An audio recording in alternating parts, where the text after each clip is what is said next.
बिस्मिल्लाहिर्रहमानिर्रहीम। अस्सलाम वालेकुम। नूरुल आपकी खिदमत में हाजिर है। इमरान खान को एक मरतबा फिर अपने कत्ल का ख़तरा है। अब उन्हें कौन कत्ल करने लगा है, और आर्मी चीफ़ के बाद अब एक और चीफ़ उनके टारगेट, वो वैसे तो उन्होंने नशिस्त पर कर लिया था ना, जैसे आसिफ जरदारी साहब को किया था, अब उनके शिस्त पर कौन है। और दूसरी तरफ वज़ीर आज़म शहबाज शरीफ की तलबी हो गई है गंदम स्कैंडल में। गंदम स्कैंडल कहाँ तक पहुँचा है, क्या हालात हैं, क्या होने जा रहा है। लेकिन इन सब बातों से पहले आपको बताऊं कि एक अच्छी खबर, कह रहे अच्छी खबरें थोड़ी होती है ना, तो वो अच्छी खबर जो आज कल से चल रही है और आज भी बहुत उसका चर्चा रहा, वो था iCube कमर का पाकिस्तानी जो सैटेलाइट एक रिसर्च मिशन है वो चाँद में जाना। तो चाँद के मदार में पाकिस्तान का परचम जो है वो गर्दिश कर रहा होगा। पाकिस्तान ने चाइना की मदद से ये मिशन जो गया है, एक एशिया पैसिफिक जो ऑर्गेनाइजेशन है साइंटिफिक रिसर्च की, उसमें 8 ममालिक, जिनमें से 7 ममालिक ने चाइना के अलावा जो हैं ईरान, टर्की, जनूबी कोरिया और कुछ ममालिक हैं जिन्होंने ये जिनके पास ये ऑप्शन थी, सब ने अपने प्रपोजल्स दिए, अपने प्रोजेक्ट्स दिए, और पाकिस्तान का प्रोजेक्ट जो मंजूर हुआ था वो चला गया है, चाँद की तरफ रवाना हो गया है। अच्छी बात इसमें यह है कि एक तो रिसर्च के हवाले से पाकिस्तान आगे बढ़ रहा है, ना सिर्फ पाकिस्तान के तलबा को, पाकिस्तान के असातिज़ा को, पाकिस्तानी की यूनिवर्सिटीज़ को रिसर्च का मौका मिलेगा, मज़ीद बेहतर मौके मिलेंगे। इन्वेस्टमेंट के पॉइंट ऑफ व्यू से भी जब भी कोई साइंटिफिक काम हो रहा होता है उसमें भी बेहतर अपॉर्चुनिटीज़ बनती हैं। तो ये तो एक पॉजिटिव साइड है, एक अच्छा बड़ा काम। और सब लोग जो उसमें शामिल थे, मौजूदा हुकूमत, गुज़िश्ता हुकूमत, उससे गुज़िश्ता हुकूमत, जिसने भी इस सारे प्रोजेक्ट में काम किया, सब मुबारकबाद के मुस्तहिक हैं। और हुकूमतों के मामला तो ऐसे ही चलते रहते हैं, लेकिन कुछ जगहों पे डेडलॉक्स आए हुए हैं, और वो डेडलॉक है पीटीआई और हुकूमत और स्टेट और अदलिया और फ़ौज और इस्टेब्लिशमेंट, वो सारी जगहों पे। तो इमरान खान साहब ने ना सिर्फ अदालत में जो गुफ्तगू की है उसमें अगेन वही आर्मी के ख़िलाफ़, आर्मी चीफ़ के ख़िलाफ़ बातें, और कि जनाब इंसाफ नहीं मिल रहा, इंसाफ लेट होना बड़ी गलत चीज़ है। सारी बातें, इंसाफ गलत होना, लेट होना हर शख्स मानता है कि गलत है, लेकिन ये बातें इमरान खान साहब की तरफ से बड़ी अजीब लगती हैं। उन्होंने बहरहाल वहाँ पे जो बातें की, एक तो उन्होंने बताया कि वो किसी से बात नहीं कर रहे और वो सबसे बात करने को तैयार है, और जिनसे नहीं कर रहे उसमें 3 पार्टियां, उनका ख्याल है कि उनसे कोई बातचीत नहीं हो सकती। अच्छा, वो 3 पार्टियां सबको पता है, पाकिस्तान मुस्लिम लीग नवाज़, पाकिस्तान पीपल्स पार्टी और MQM।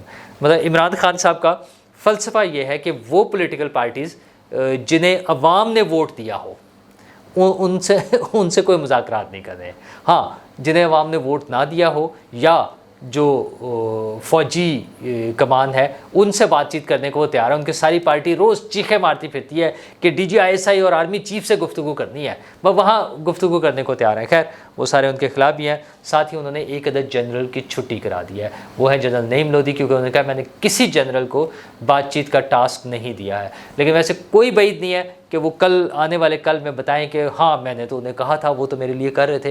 इमरान खान साहब की जितनी तेज़ी से जो कलाबाजियाँ लगती हैं उनका कोई जोड़ नहीं है, और अब तो वो अदलिया को भी B टीम डिक्लेयर कर रहे हैं।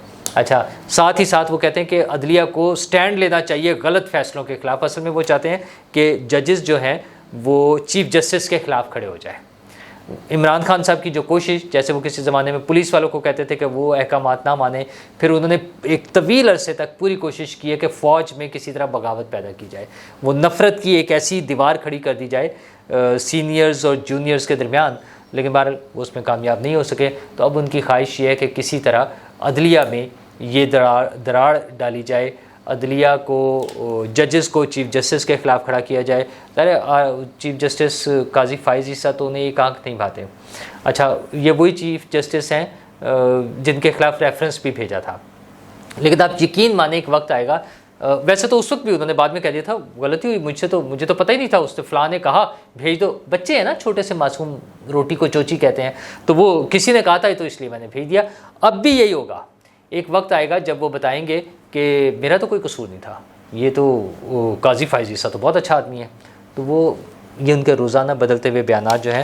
दूसरी तरफ उनका एक अदद आर्टिकल टेलीग्राफ में छप गया है। फिर आर्टिफिशियल इंटेलिजेंस से लिखा जाए, चैट जीपीटी से लिखा जाए, ख़ुद उन्होंने नोट्स दिए, उनके दोस्तों ने लिखा, जैसे भी किया, बारह उन्होंने वो आर्टिकल उनका छप गया है। उस आर्टिकल में जो अहम चीज़ें हैं वो एक तो वो पाकिस्तान के अवाम को पाकिस्तान के ख़िलाफ़ खड़ा हुआ बता रहे हैं कि लोग जो हैं वो पाकिस्तान के ख़िलाफ़ खड़े हो गए हैं। अच्छा, लोग पाकिस्तान के ख़िलाफ़ नहीं खड़े हुए हैं इमरान खान साहब, लोग तो पाकिस्तान के साथ हैं, लोग पाकिस्तान की तरक्की चाहते हैं, लोग पाकिस्तान की खुशहाली चाहते हैं, लोग पाकिस्तान में अमन चाहते हैं। ये सिर्फ इमरान खान साहब हैं जो IMF को ख़त लिख रहे थे, जो पाकिस्तान को श्रीलंका बनाना चाह रहे थे। अच्छा, उनके चाहने वाले भी किसी स्टेज पर अपनी मोहब्बत में, अपनी मासूमियत में, अपनी लाइल्मी में इमरान खान साहब की बातों का शिकार हो सकते हैं, मुझे इस पर वो कोई डाउट नहीं है। लेकिन आप यकीन मानें कि जो ज़िमनी इलेक्शन का रिज़ल्ट आया है वो ये बता रहा है कि लोग उनके बयानिए के साथ चलने को तैयार नहीं है। अच्छा, वो अपनी और बातें बता रहे हैं कि जनाब इस्टेब्लिशमेंट के साथ जो मसाइल हैं उनके, कि मेरी आर्मी चीफ़ जनाब आसिम मुनीर के अंडर जो इस्टेब्लिशमेंट है, फ़ौजी इस्टेब्लिशमेंट है, उन्होंने मेरी पार्टी को ख़त्म करने की कोशिश किया। और भाई, आपकी पार्टी के तमाम लोगों ने इलेक्शन में हिस्सा लिया, जो इंतखाबी निशान आपके पास नहीं था वो इससे पहले भी आपका छीन चुका है, और उसी हरकत की वजह से, उसी गलती की वजह से आपका दोबारा इलेक्शन जो सिंबल था, इंतखाबी निशान जो था वो छिन गया था। ये पहले भी हो चुका था। आप चूँकि इंट्रा पार्टी इलेक्शन नहीं कराते हैं, आप जो इंट्रा पार्टी इलेक्शन जो आपने अपना आइन बनाया हुआ है, पार्टी का आइन, उसके मुताबिक जिस तरह से कराना चाहिए वैसे आप नहीं कराते हैं, वो नहीं कराते हैं, तो उसकी वजह से मसला आ जाता है। अच्छा, फिर उसके बाद उनका ख्याल ये है कि 9 मई वाला जो बयानिया है वो पिट गया है और लोगों ने इस्टेब्लिशमेंट से इंतकाम लिया है और लोगों ने 9 मई के बयानिए के ख़िलाफ़ वोट दिया है। इमरान खान साहब, ये ऐसा नहीं है। लोगों ने अगर 9 मई का जो सरकारी बयानिया है उसके ख़िलाफ़, लोग सरकारी बयानिए के साथ हैं। अच्छा, अगर लोग सरकारी बयानिए के साथ ना होते और इमरान खान के साथ होते तो इमरान खान साहब का तो मौक़िफ़ बड़ा वाज़ेह था। उन्होंने तो अदालत में खड़े होकर कहा था कि अगर मुझे दोबारा गिरफ्तार करेंगे तो दोबारा 9 मई जैसा रिज़ल्ट आएगा, दोबारा 9 मई जैसा रिएक्शन आएगा। वो रिएक्शन नहीं आया। लोगों ने दोबारा GHQ पर, आर्मी इंस्टॉलेशंस पर, हमारे एयर बेसिस पर, शहदा की यादगारों पर, आर्मी की दीगर तनसीबात पे हमले नहीं किए। इमरान खान साहब ने और उनकी पार्टी ने बार बार कॉल दी है, बार बार, हर हफ्ते कॉल दे देते हैं कि आए निकले, इमरान खान को बचाना है, पाकिस्तान के लिए पता नहीं क्या करना है। लोग नहीं निकलते हैं। लोगों ने 9 मई के बारे में इमरान खान के बयानिए को एक्सेप्ट नहीं किया है, बल्कि सरकारी बयानिए को किया है कि ये मुल्क दुश्मनी है, मुल्क के ख़िलाफ़ इस तरह से नहीं चला जा सकता। तो फिर ले दे के फिर फाइनली उनके पास क्या रह जाता है, मुझे कत्ल करने की कोशिश हो रही है। अच्छा, ये तो वो कब से चले थे। उन्होंने पहले 3 नाम, आपको याद होगा, लिख कर वो पाकिस्तान से बाहर कहीं महफूज करा दिए थे कि ये 3 लोग हैं जो मुझे कत्ल कराना चाहते हैं। अच्छा, वो सब लोग रिटायर हो गए, चले गए, तो अब उन्हें फिर नए नामों की ज़रूरत थी, तो वो बदलते रहेंगे। वो मोहसिन नकवी से लेकर वो नवाज़ शरीफ, वो काजी फ़ायज़ी साहब, वो आर्मी चीफ़, वो DGSI, वो DGC, वो सेक्टर कमांडर्स, वो हर एक का नाम डालते रहेंगे। जो जो उनके सामने आएगा या जिस जिसका उनके सामने जिक्र होगा वो उसका नाम डालते रहेंगे कि इन्होंने मुझे कत्ल किया। वो चाहे अमरीकी सफ़ीर हो, चाहे कोई और बंदे को ले लें, उनके पास कोई ना कोई सबूत है। ज़ाहिर सबूत तो तब होना जब कोई ऐसी चीज़ हो रही हो। उनके पास कोई बयानिया भी नहीं है। वो हर रोज़ एक नई बदलती हुई कहानी के साथ लोगों को एक नया चूरन बेचने की कोशिश कर रहे हैं और कुछ भी नहीं है। बहरहाल उनकी ये सारी एफ़र्ट्स जो हैं वो अपनी जगह, लोग इस बात को मानने को तैयार नहीं है। पाकिस्तान माशी वो जो बहरान है उससे निकलने की कोशिश में है, बल्कि कुछ चीज़ें बेहतर भी हो रही हैं, जैसे सऊदीज़ की आमद, कुछ प्रोजेक्ट्स में हमारे साथ उनका इश्तराक, उनके अब तिजारती वफूद की आमद का जो सिलसिला है उस हवाले से बात करें हम, या IMF का एक प्रोग्राम कंप्लीट करके अगले प्रोग्राम में जाने की बात करें, तो हमें कुछ पॉजिटिव चीज़ें नज़र आ रही हैं। इसी सारी चीज़ों में एक बड़ा बहरान जिसका हम शिकार हैं वो है गंदम के हवाले से। गंदम के हवाले से बहुत शोर मच चुका, बहुत बातें हो चुकी हैं। एक बात तो अपनी जगह अभी तक क्लियर है कि पंजाब, सिंध समेत कोई हुकूमत जो है गंदम नहीं ख़रीद रही और किसान परेशान है। गंदम तैयार खड़ी हुई है, कट चुकी है और हुकूमत ख़रीद नहीं रही है। अच्छा, उसमें मुख्तलिफ बहाने हैं, हम नुकसान नहीं होने देंगे, हम ख़रीद लेंगे, हम कब ख़रीदेंगे, अभी ज़्यादा है या कम है, पहले वाली हुकूमत ने ख़रीद ली थी, ये सारे बहानेबाजी हैं। असल में गंदम ख़रीदने की ज़रूरत है। अच्छा, एक बहुत बड़ा इल्ज़ाम ये आया कि निगरान हुकूमत ने 80 अरब रुपए की गंदम खरीद ली। पहले 1 अरब डॉलर की बात हुई। अच्छा, 1 अरब डॉलर का मतलब है तकरीबन 270 अरब 280 अरब रुपए की बात होगी।